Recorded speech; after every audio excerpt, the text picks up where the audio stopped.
За. За энэ өдрийн мэнд санацгаана уу? Social Media Thursday. Social Media Marketing-ийн тэргуун туршлагыг хуваалцж явах лайв маань 20 дахь дугаар эхэлж байна, тийм. Thursday эхлэж одоо баруун Friday болчиход байна шүү дээ. Өчигдөр тогны зарлалт байсан учраас бид нар өчигдрийнхаа лайвыг өнөөдөр болгосон, тийм. За, өнөөдрийн сэдв юу байгаа вэ? За, өнөөдрийн сэдв бид хоёр YouTube-ийн талаар ярина. YouTube маркетингийн талаар ярина. За, тэгээд лайв эхлэхийн өмнө хүмүүс маань юу ягаарай?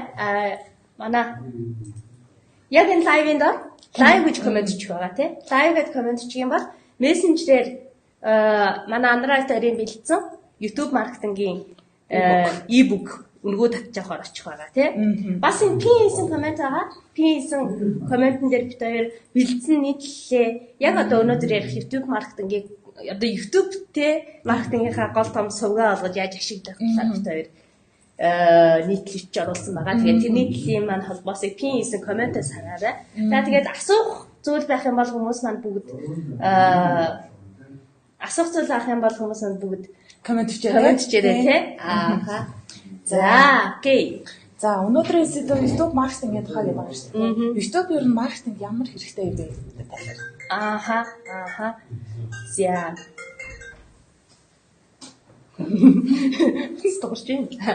За, YouTube ерөнхийдөө одоо social media за зөвхөн одоо YouTube ч гэлтгүү те social media орчин байнгын хөгжүүлэлт бол маш чухал байгаа. Тэгээ манай байгууллага дээр харилцагч байгууллагуудын явж гэсэн харахад ерөнхийдөө одоо social орчинд байнгын тогтвортой тий контент бэлтгэл маань өөрөө яг нөгөө маркетингаас хүлээлтийг биелүүлж өгöd гэж байгаа тий. Тэгэхээр байнгын тогтвортой контент бол заавал хийж явах хэрэгтэй. Гэхдээ одоо байнгын тогтвортой контент гэдэг маань өдөр болгон контент оруулаад байх уу одоо тэр нь чанартай байх уу гэдэг дээр асуудал үүсэх шиг байгаа юм тий.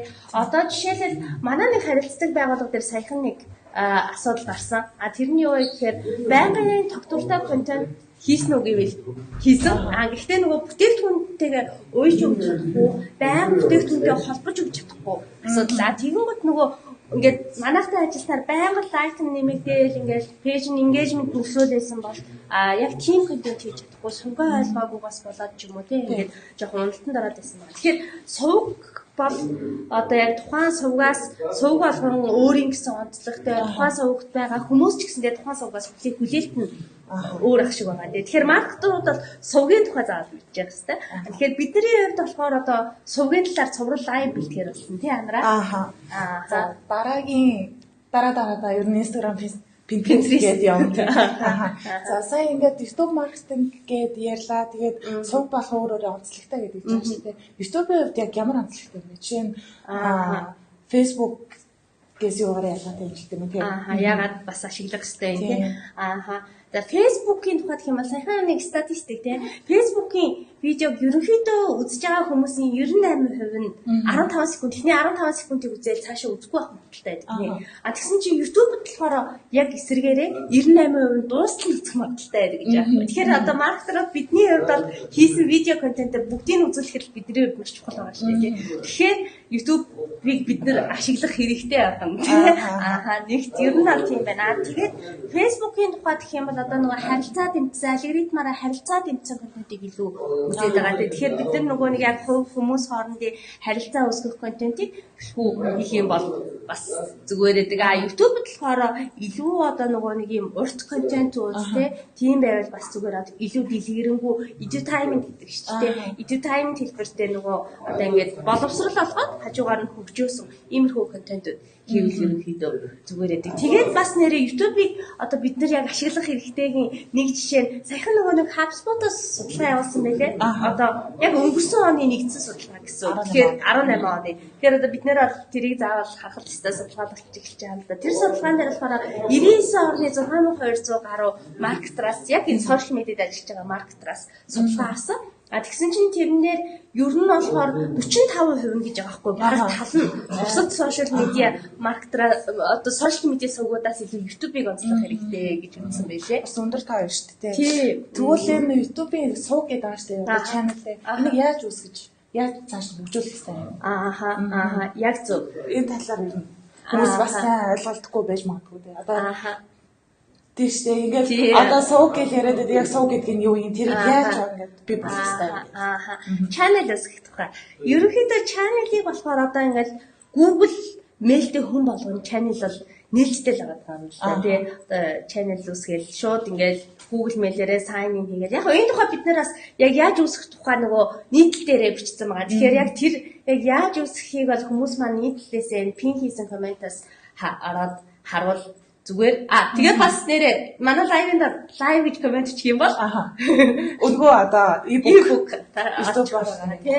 Тэгэхээр үзэж байгаа хүмүүс маань бүгдээрээ live-ын дор live гэж хичээрээ. Тэгэхээр бол та бүхний мессенжерээр манай байгууллагаас өнгөө одоо яг энэ YouTube-ийн тухай e-book очих байгаа шүү. За тэгээд цаашаа үргэлжлүүлээд таялаа. Сувгийг болохоор хоёр янзаар авах байгаа.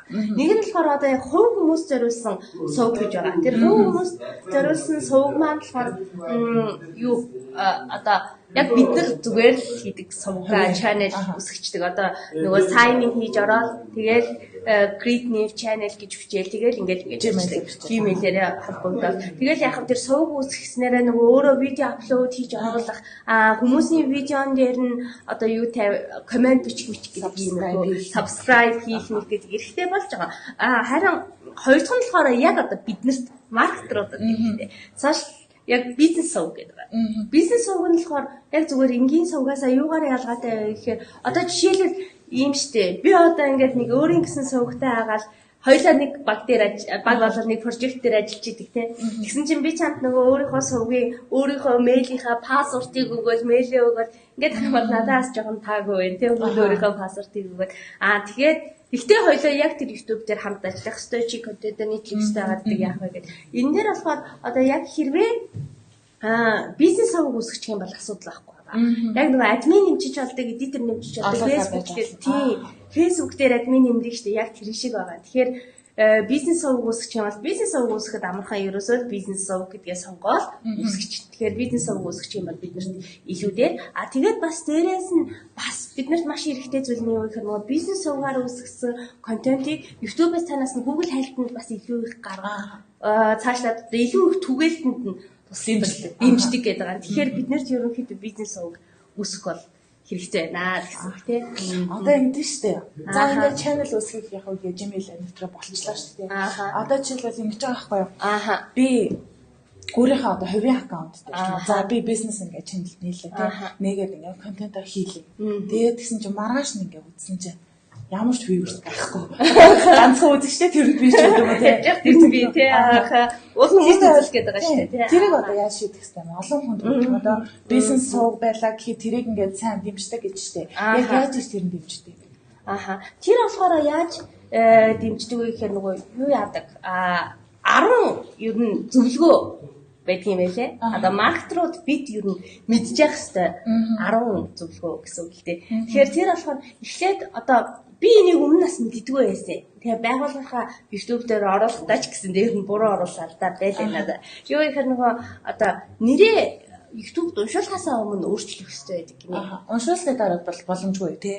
Уншуулсны дараа яг нөгөө шууд ингээд type хийгээд өөрчилчих боломжтой л да. Өнөөдөр тэгэхээр одоо манай дизайнераас магадгүй тий Натхаус YouTube маркетинг finally үгүй за байли тий Натхаус өнөөдрийн YouTube маркетинг гэдэг үг огт хэрэглээгүй. Өнөөдрийн сартай 2019 сарын хэдэн тий тэгвэл last version дээр яг тиймхүү ирж болно штэ манай дизайнераас бид нар тэгээ тэрийг шууд уншуулчихна. Яадаг вэ гэхээр алгоритмаараа одоо last version 8 гэдэг тийм төрлийн контентуудад яваад орчихсон. Тэгэхээр яг YouTube болохоор шууд одоо ингээд видео уншуулахад анхан тэр видеог аль тал руу нь оруулах вэ гэдгээ тэр нэрнээс нь хамаарч тооцоод байна даа. Тэр YouTube чинь бүх агуулгын угаасаа уншиж одоо анхны байдлаар уншиж дийлэхгүй. Тэгэхээр нэрнээсээ хамаарч байгаа юм да. Тэгэхээр л одоо бид нэр дахиад маркетинг гэдэг үгээ хэрэглээг болохоор манай видео хэрэгтэй хүмүүстээ хүрч юм уу хүрхгүй ч юм уу одоо ярьж байгаа. Тэгвэл ингэж болох юм уу? Одоо нэг ингээд хэрэгтэй үг гэдэг ааштай тэр үгнүүдийг бүгднийг ингээ нийлүүлээд ингээ одоо сошиал медиа маркетинг, YouTube маркетинг ингээ юм урт нэртэй яж болох. Яг наадах чинь тий. Яг энийг л хоёлаа яг манай түлхүүрэг гэсэн хэсэг дээр хоёлаа яриад юм. Тэгэхээр ер нь болно. Гэхдээ бас болохгүй. Юу гэхээр ер нь ийм л ядг юм байна л да. Түлхүүргээ оролцуулсан гарчиг өгөх бол хэрэгтэй. Хайлтын систем YouTube ч өөр хайлтын систем шиг баг Google шиг л байгаа шүү дээ. Тэгэхээр хэрэгтэй. Гэхдээ бүр хитрхи олон ийм утга учиргүй түлхүүрийг оруулаад байвал өөрөө бас яг үр дүнгүй. Яг мэрэгчлэлгүй зөвлөж байгаа болохоор сошиал медиа маркетинг яг YouTube маркетингаар мэрэгчлэлтүүдийг зөвлөж байгаа болохоор таны ерөөсөө энэ гарчиг те одоо тэр тайтл нь ерөөсөө 60 тэмдэгтэн дотор багтах хэрэгтэй болж байгаа. Тэгэхээр одоо YouTube маркетингийг хэрхэн амжилттай хийх вэ гэдэг чинь л одоо баг за яриач 60 өрөхгүй л ахaltaа. Гэхдээ нэг тал 30 40 өсөг болчихлаа гэх тэмдэгт олчихлаа байхгүй тий нөгөө таслал маслал зай майтайгаа тооцоход. Тэгэхээр ерөнхийдөө 60 тэмдэгт гэдэг бол бага яг оновчтой хүмүүс хайж болохоор тийм үгийг хийвэл ер нь зүгээр гэдэг. За анараа ер нь YouTube-ээр яаж хайлт вэ? Ямар видео гарч ирдэ? YouTube ч одоо баруул нэг Google хэлцэг болчиход байгаа шүү дээ. YouTube-ээс ер нь видео үзэх гэж л ордог. Тийм видео үзэх гэж ордог. Тэнгүүд ингээд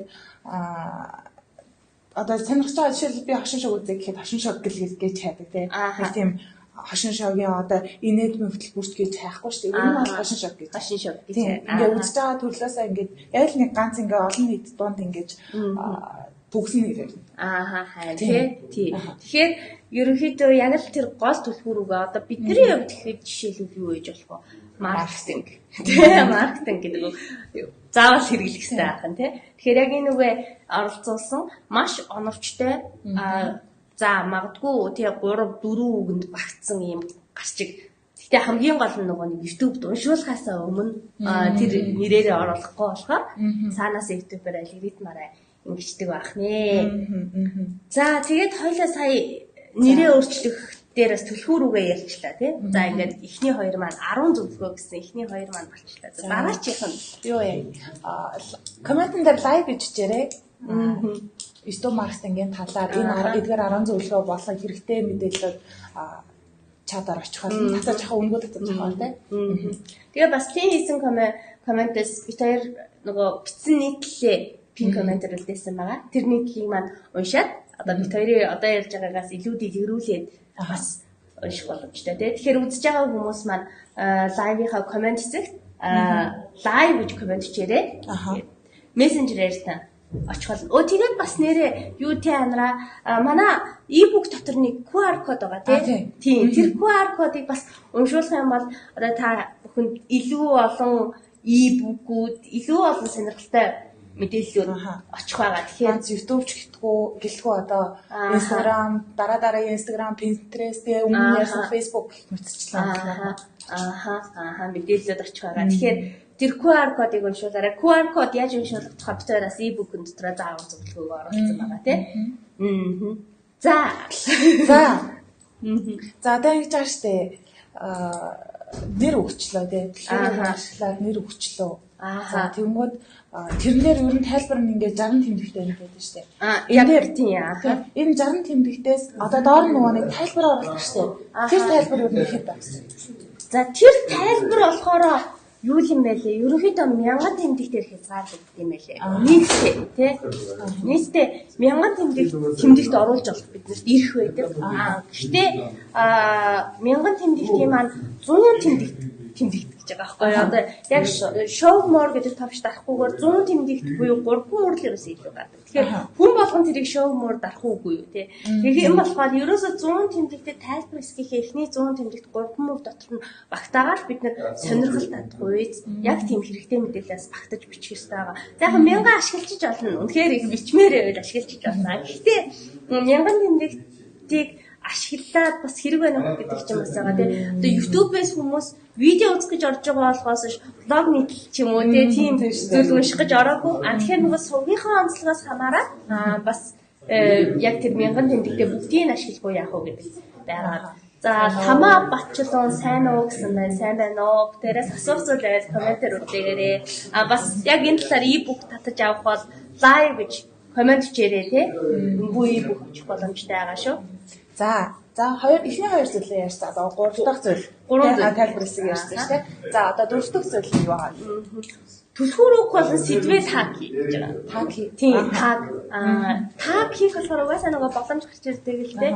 Юу таглах уу гэдэг нөгөө видео уншуулах боломж гарч ирдэг. Яг тэр таг хэсэгт болохоор яг түлхүүрүүх үгтэй тэр сэдвээ таг хий гэсэн байгаа. Нөгөө яг хүмүүс болохоор таг хийхтэн дээр одоо олон хүнд харагдах сэдв байвал болно гэж бодоод нөгөө яг үйл ажиллагаатай хамаагүй үгийг бас жоохон таг хийгээд ах шиг харагдаад байгаа. Тэгээд тэр бол тийм одоо сайн байж чадахгүй л байгаа юм. Яагаад вэ гэхээр одоо хэрэгтэй хүнд нь хэрэгтэй цагт нь хэрэгтэй мэдээллийг өгөх байгаа шүү. Тэгэхээр жишээлбэл би ингээ хошин шог үзгээд одоо саяныхаа хошин шогийн жишээг авъя тий. Хошин шог үзгээд орж байгаа хүнд одоо манай энэ маркетингийн юм сериосны контентууд бид нар хүргээд хэрэг авах тий. Тэр хуугаас сонирхохгүй. Тийм болохоор яг таагаа авахаар заавал хийх ёстой. Гэхдээ яг танахыг ямар түлхүүрүүгээр яаж олж болох уу гэдэг тийм жагсаалтаас гаргач хэрэгтэй юм шиг байгаа. Тэгээд ерөөсөө байнга тэр сэдвээ тааглаж идэг байвал зүгээр ах шиг харагдаад байгаа юм л та.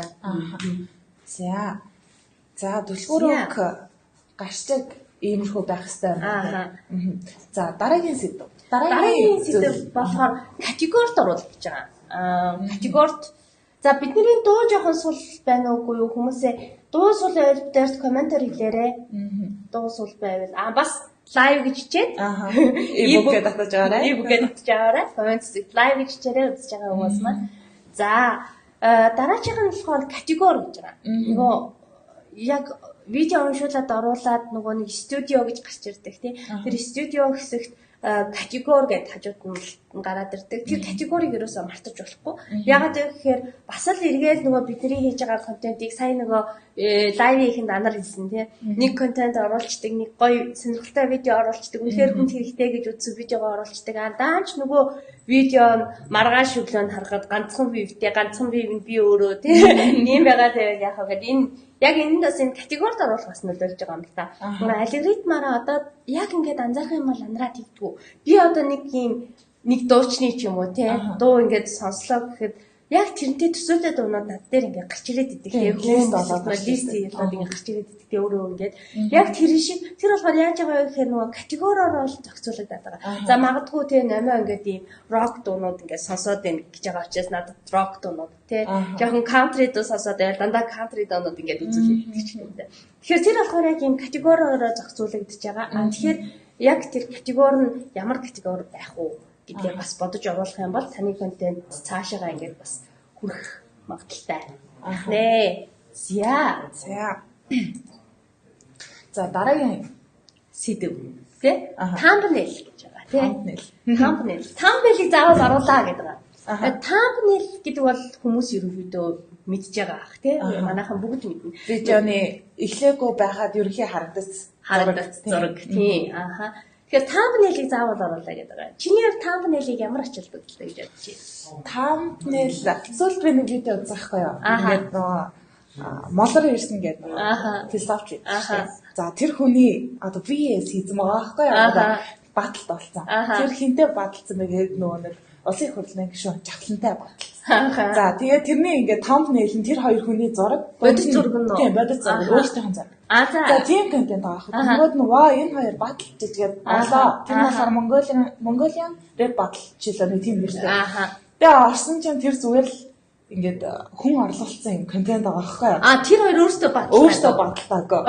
Тэр хоёрын стилээр ингээд тийм батал хийцэн. Жохон хошин жог маягийн улс төрийн нэг плато маягийн за тийм жишээтэй. Одоо тэр thumbnail-ээс болоод би тэр видеог үзэх сонирхолтой болж байгаа. Түүнээс тэр хоёр одоо өөр одоо тэр ингээд жүжигчилсэн байх юм бол эднэр ингээд би завгүй байсан бол тий хошин хийгээд тэгээд магадгүй илүү сонирхолтой байгаа тий. Анаагийн хэлж байгаа яг зөв. Мэргэжлүүд бас яг ингэж зөвлөж байгаа. Одоо thumbnail гэдэг хэсэг бол таны видеоны одоо бүр эхний тий хүн татах бүр хамгийн эхний үзүүлэлт юм аа. Тэгэхээр thumbnail-ийг бодохдоо бид нар нөгөө ингээд thumbnail-ийг цаанаас нь YouTube-д уншуулсан ч Facebook-д уншуулсан ч ер нь ямар ч платформд уншуулсан нөгөө ингээд гарч ирдэг шүү дээ тийм автоматаар энэ энийг сонгох уу гэдэг. Тэрний дундаас нь яхав сонгож болно. Окей, асуудалгүй. Гэхдээ thumbnail-ийг бүрийг бэлдээд зураг бэлдээд тийм ингээд оруулаа гэсэн зөвлөгөө өгöd байгаа. Тэгэхээр ерөнхийдөө одоо хүмүүсийн 90% бүр 90% шүү дээ. Тийм баг бүгд байгаа тийм. Ямар нэгэн платформд орсон видеоны thumbnail-ийг эхлээд харж иж тухайн видеог үзэх үгүй юу гэдгийг шийддэг нэ. Тэгэхээр айгүй чухал байгаа ч тийм байна. За тэгэхээр thumbnail оруулах хэрэгтэй аах. За дараачих нь нөгөө нэг дуу сонсоход айгүй хэрэгтэй байдаг тийм. Тэгээ бас нөгөө гадаад одоо жишээлбэл би өөрөө нөгөө Японы хэл дээр видеонууд айгүй үздэг аахгүй. Тэгээ нөгөө Японы хэл дээр үзчмээр байдгийн юм угаасаа. Тэгээд тэгэн гот нь англи хэлээсээ Японд үзчмээр байдаг. Тэгэн гот нөгөө ингээд зарим видеонууд транслейт хийгээд шууд японоор гараад ирэх боломжтой. Англи хэлээр зааж байгаа хичээлүүд. Тийм байхад надад аягүй ихтэй нөгөө төрлийн шууд үзэл гэдэг. Зарим нөгөө нэг бас юунууд үүдэг Япон кинонууд үзэхэд нөгөө үгийн сонсгож гэсэн доор нь сабтайтлтай байвал надад бас би нөгөө ханзаа хараад сайн ойлгодог. Тийм ба үзчих магадaltaа. Тэгэхээр энэ CC буюу энэ доор өгдөг caption, closed caption гэж байна тийм. Closed caption-ыг яаж хийх вэ гэдэг байна. Бид нар болохоор нийтлэл дээр энэ талаар ингээд screenshot мод хийгээд тийм яаж хийх талаар дэлгэрэнгүй мэдээлэл оруулсан. Ер нь хийх хэрэгтэй. Яаж хийх талаар та хүн яг энэ пин хийсэн комментоос линкээр дамжаад ороод үзэх боломжтой тийм. За лайк гэд коммент хийжээрэй. Энэ нийтлэлээ YouTube маркетингтэй холбоотой e-book маань өнөө татаж авах очих байгаа. Тэгэхээр лайв гэж үзэж байгаа хүмүүс маань бүгд коммент хийээрэй. Тийм бол e-book дотор маань бас нэг QR код байгаа. QR кодоос яаж уншуулах талаар зааврыг Android дээрээс e-book дээр оруулсан байгаа тийм. Тэгэхээр тэр зааврын дагуу QR кодоо уншуулаад манай маркетеруудын бэлдсэн тийм манай байгууллагын бэлдсэн илүү олон e-book-ууд, илүү олон яг энэ сошиал медиа маркетингтэй холбоотой мэдээллүүдийг авах боломжтой байгаа шүү. За хоёлоо эхний 7 зүйлийг ярьчлаа 10 зүйл ярих гэж байгаа тийм. За тэгвэл дараагийнх нь. За дараагийн зүйл карт.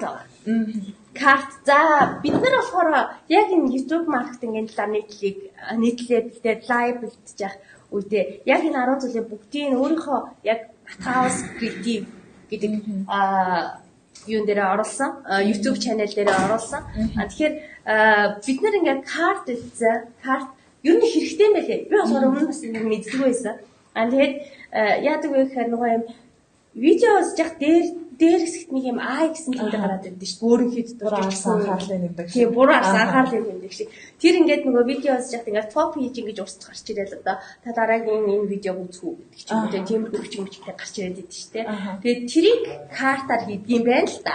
Тийм. Картаар яаж хийх вэ гэдгийг Android дээр бас нөгөө нийтлээ бичиж скриншот хийгээд яг карт хийж байгаагаа скриншот хийгээд харуулсан тийм. Аюул их бах юм байлээ. Тэгээд дээрээс нь одоо дараагийн магадгүй манай өнөөдрийн YouTube маркетингийн талаар видеог олоод орж ирээд үзсэн хүн дараа Facebook маркетинг сонирхож магадгүй тийм. Тэгэхээр бидний хувьд бас контентуудаа хүргэх нь чухал. Тэгвэл бол яг тэр дараагийн контент чи энэ шүү, таны дараагийн үзэх видео тань энэ шүү гэдэг юм бичгтэйгээр копи хийгээд байгаа. Тэгээ плейлисттэй ч гэсэн санал болгочих болно. Таны дараагийн үзэх видеонууд шүү гэдэг гаргаад ирж болно. Тэгэхээр картыг бол хийж ингэж хүмүүсийг цааш нь чиглүүлэх видео хэрэгтэй юм байлээ. Бусад видеогоо үзэл маш хялбархан.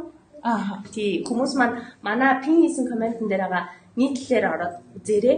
Тэгээд лайв үзэж байгаа хүмүүс маань яах вэ? Лайв гэж коммент хийчээд өнгөө e-book хатаарай. За дараачих нь end screen. End screen тийм бол хүмүүс маань мэдж байгаа нөгөө ингээд видео үзсний дараа нэг ингээд видеонууд дэлгэцэн дээр гараад ирж байна. Таны дараагийн үзэх видео ийм видео байна гэж гараад ирж шүү дээ. Тэрийг end screen гэж. Тэгээ end screen-ийн бас нэг гоё юм нөгөө юм темплейт хэлээ. YouTube-ээс шууд. Тий. Тэгээ тэр темплейтийг ашиглаад ерөөсөө аймаар хялбархан. Ерөөсөө нөгөө нэмэх гэдэг тэмдгэн дээр нь дараад нэмэл болоо гэдэг шиг тий. Тэгээд яг темплейтийг ашиглаад видео руугаа чиглүүлээд өчөж байна. Тэгэхээр танаа видеог магадгүй бит хоёрын энэ өнөөдрийн YouTube маркетинг гэдэг видеог үзсэн хүн дараагийн удаа Facebook маркетингийг үзэх хэрэгтэй гэж үзэх юм бол бит хоёр Facebook маркетинг гэдэг видеого заагаад өгчин. Тэгэл тэр хүн дараагийн видео нэмнэ гэдэг. Тэгээд тэр темплейтэн донд бас нөгөө юу гэж байсан. Нөгөө за тэрийг subscribe хийх. Тэгэхээр одоо 2 видео санал болгоод таны дараагийн үзэх видео YouTube маркетинг танаа бас үзэх боломжтой зүйл маань манай social media Thursday гэдэг плейлист гэх юм уу. Тэг ингэж харуулгадаа дунд нь логогоо байршуулаад энэ логон дээр дарж та манай сүгийг subscribe хийгээрэй гэх юм. Тэг иймэрхүү байж болох юм билээ. Логогоо видеон дээр оруулсан гэсэндээ давхар бас YouTube дээр оруулсан. Тийм. Тэгээ subscribe хийж боломжтой. Боломжтой байлээ. Тэгэхээр аюу гой брэнд болох юм. Тийм. Ерөнхийдөө subscribe нэмэгдүүлэх бидний маш зорилго олон хүнд хүрэх байгаа учраас subscribe. Тэгээд яг гоё ирүүлээд нэмэгдүүлж байгаа шүү дээ. Яг тэр манай сэдвийг сонирхож байгаа. Манай үйлчлэгийг сонирхож болох хүмүүсийг ерөнхийдөө гаргаж ийна гэсэн үг болоод явчихж байгаа. Энд скрин ингэж оруулна гэхээр ер нь л яг өөртөө холбоотой видеогоо ингээл араас нь оруулаад байна юм шүү дээ. Тийм. Тэгвэл одоо за би YouTube маркетингийн энэ видеог үзлээ. Тэгсэн чинь миний хамгийн дурсаад болчихны доо араас нь гараад ирүүлгээр манай лайв одоо би доосоо болох юм. Тийм. Тэгэхээр заавал ингэж оруулж явах ерөнхийдөө хэрэгтэй байгаа. За дараачих нь болохоор логоны хэсэг гэж байгаа. Лого оруулах. За лого оруулна гэхээр юу гэж бодож чинь шууд лого оруулна. Тэгэхээр одоо нөгөө видеон дээр л энэ логогоо тавьчихад юм шиг санагдаж байгаа. Гэхдээ яг үүндээ болохоор үгүй юм байлээ. Яг YouTube-ээс өөрсдөөс нь тийм боломж өгд юм байлээ. За интернет жоохон сул байна уу? Яаж юм? Интернет жоохон сул ах шиг байна. Гацж гин үү хүмүүсээ комент чирээ манай лайв маань гацж гин үү? За манай ажилчид манаас болж өгвөл утсаа ч юм уу те. За юунаас салгачвал интернетээс салгачвал. За ерөнхийдөө энд шалгаад үзлээ гацаагүй ах шиг байна. За одоо гайг болчих واخ. За одоо гайг болчих واخ тий. За лого гэхээр нөгөө угаасаа одоо бид нар маркетингийн зорилгоор ашиглаж байгаа контент болгох лого байршуулдаг тий. Аль нэг боломжтой ч юм уу тий ингээд байршуулдаг. Тэгэхэд ингээд авахсуулаад лого уншуулах хэрэг байна уу гэж хүмүүс асуудаг. Тэгэхээр ерөнхийдөө хэрэг бол байгаа. Яагаад хэрэгтэй вэ гэхээр лого байршуулах гэдэг нь яг нэг талаас нөгөө нэг сая ярьсан нэг талаас яг нөгөө брэнджүүл тийм яг энэ бол Nathouse-ийн контент шүү тийм Nathouse-ийн social media Thursday гэдэг болон шүү гэдгийг харагдуулах нэг брэнджүүл байгаа. Энэ талаар нөгөө өмнө манай маркетер Нимабт хоёр дижитал маркетингийн хэрэгсэлүүдийг лайв дээр ярьсан тийм яг ийм хэрэг бол байгаа. Гэхдээ бас нөгөө лого байршуулангууд ингээ логоны хажууд маус аваач subscribe гэдэг юм бичиг гарч ирдэг юм байлээ. Видеон дээр.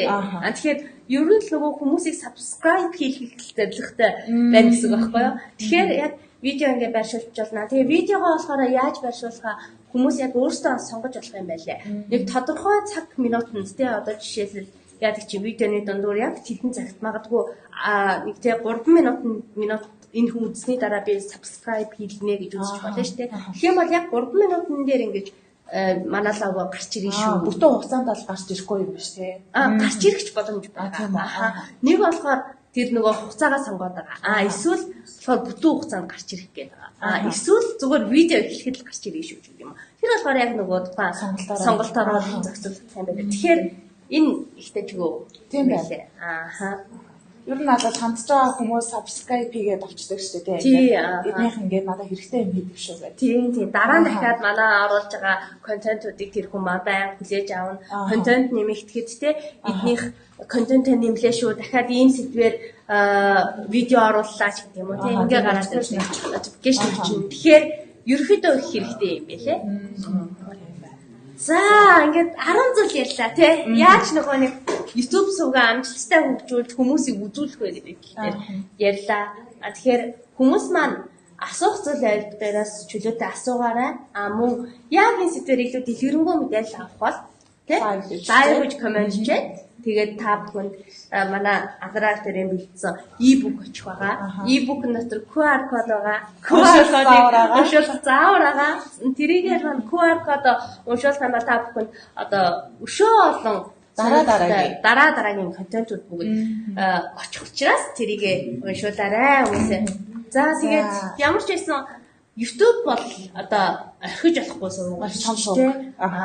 Бүр энэ ч одоо 99 орны 6200 гаруй маркетрийн за баг 3000 маркетер нь тий YouTube-ыг би бусад сувгаас илүүд үзэж байна гэж хэлж байгаа бол бид нар ч гэсэндээ илүүд үзэх хэрэгтэй болсон байна. Цаашлаад нөгөө нэг өглөөхөн манайхан хоорондоо ярилцчихсэн те нөгөө Facebook history устгадаг болчихсон. Одоо ингээд pixel ашиглахад бас жоохон асуудалтай болоод эхэлж байгаа. Тэгэхээр ингээд нөгөө тэгэхээр Facebook pixel ашиглахад жоохон хэцүү болоод эхэлж байгаа. Тэгэхээр одоо бид нэр Facebook болохоор өөрөө видео контентийг дэмжиж байгаа.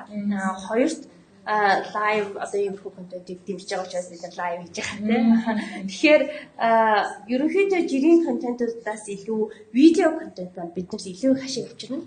Одоо бид хоёр гээд хийж байгаа өнөөдөр ингээ Facebook дээрээ live хийж байгаа. Тэрний дараа бид хоёр энийг YouTube дээр оруулчихдаг тийм. Тэгэн гутаа дараа нь дуугийн тасалж яваад подкаст болгочихдаг шүү дээ. Тэгэхээр ингээд видео контент маань их хэрэгтэй байгаа. Тэгэхээр та бүхэн видео контент заавал хийгээрэй. Маркетинг та YouTube-ыг заавал ашиглаарай. Ашиглахдаа одоо хүн танаа видеог олж үзэх. Тэгээ танаас сүгийг олоход ч чухал. Эдгээр 10 зүйлийг юусаа мартаж болохгүй.